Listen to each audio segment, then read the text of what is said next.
अस्सलाम वालेकुम रहमतुल्लाह बरकातुहू।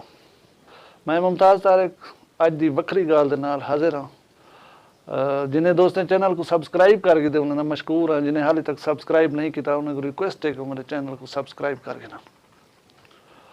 मैं अज दी नौजवान नस्ल को दसन चाहना कि साढ़िया मुआशरती अकदार होंदे हन, साढ़िया कुछ रिवायात होंदियां हन जिन्हें दे तुसां अमीन हवे, लेकिन अज तुसां ना उन्हें रिवायात को बरकरार रखा हुआ है ना वो आला ज़रफी रह गई है थोड़ी सोच।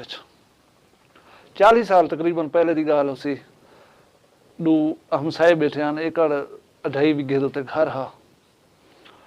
एक नौजवान ने ज्यादती की थी, उन्हें दी औरत को लड़की को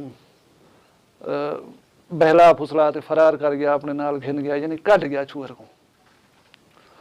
हुण वो गैरत के तकाजे के तहत उंगले रिवाज ही उन्हें काला काली मिले ना उन्हें मार दिता वे ना।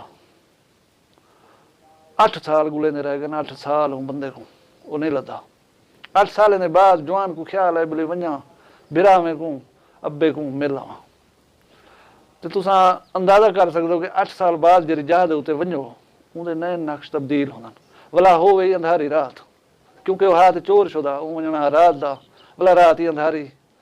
वो टुरदा टुरदा टुरदा उन्हें छुए रले ने घर के नाल वन खड़े, क्योंकि घर ते हा एकड़ खान एक बे फासले दे उत्ते। जेरे वेले उथे ही पहुंचे साढ़े मारे सी बुलड़ा जागदा पिया, यानी छोयर दा प्यू वो ठीक नहीं टोर पे देखा बोली कौन आया खड़े। वो जेरे वेले बाहरों आए पिछो उन्हें पुत्र भी दूतरा जेरे हैं वही आन पे बोली देखूं जवान साड़ी मारे अब्बा ही वेना पे देखूं सही कौन है।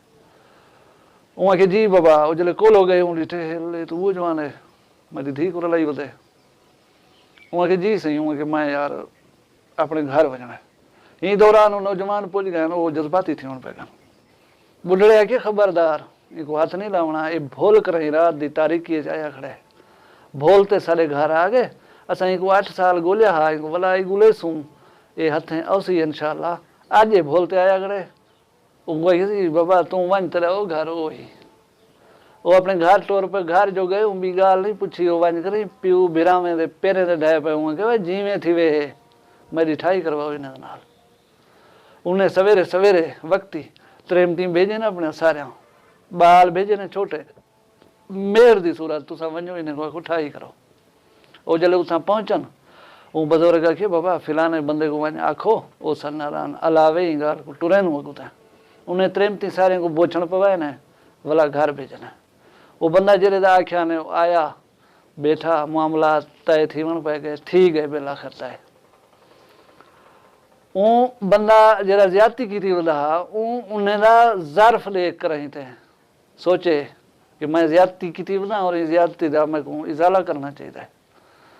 उनके ज़र्फ उन्हें दा देखो कि भूल कर एक बंदा घर आ गए। वो बंदा जो 8 साल गुले ने रह गए जरा उन्हें को कस लाई वाला जरा उन्हें नुकसान की थी वाला दर दे उत्ते अल्लाह ने या 8 साल मेहनत करे रह गए गुले ने रह गए नहीं लदा ज़र्फ आ उन्हें कि तू भूलते आया गणी तेरा घर वो है तू वन अपने घर। असा क्या पे कर दूँ असा उन्हें रिवायात को पामाल पे कर दूँ साढ़े कोई ज़र्फ कह नहीं माजरत नाल असा जैने घरों टुकर खमदे रह गयूं उनका ही असा रवा नहीं से रखते उनका एहतराम नहीं से करेंगे। मतलब एहतराम एक दूजे का करो अपने रिवायात दे अमीन बनो। मेरी गुजारिश है नौजवान को कहीं बुजुर्ग दे नाल घंटा खन गुजारिया करो तो आपको मत जहाँ गाली मिल सन उन्हें को पुराने दौर जहाँ गाली सुनिया करो तो आपको फखर थी सी अपने आबाओ अजदाद दे उत्ते तो आपको हैरत थी सी कि तुसा क्या पे करन लो आबाओ अजदाद या बुजुर्ग सारे कहीं सोच दे मालिक होने हैं। अल्लाह ताला तो आकूं साकूं सारे को अपनी हिफ्ज़ अमान रखे, कहीं भी शर्मिंदगी कने अल्लाह साकू महफूज रखे। मेरे चैनल को वला एक दफ़ा दरखास्त है कि सब्सक्राइब कर गिनो। अल्लाह तुसा सारे ना हामी नासिर होवे। अगली वीडियो थी मैं कोई इजाज़त दसो। अल्लाह हाफ़िज़।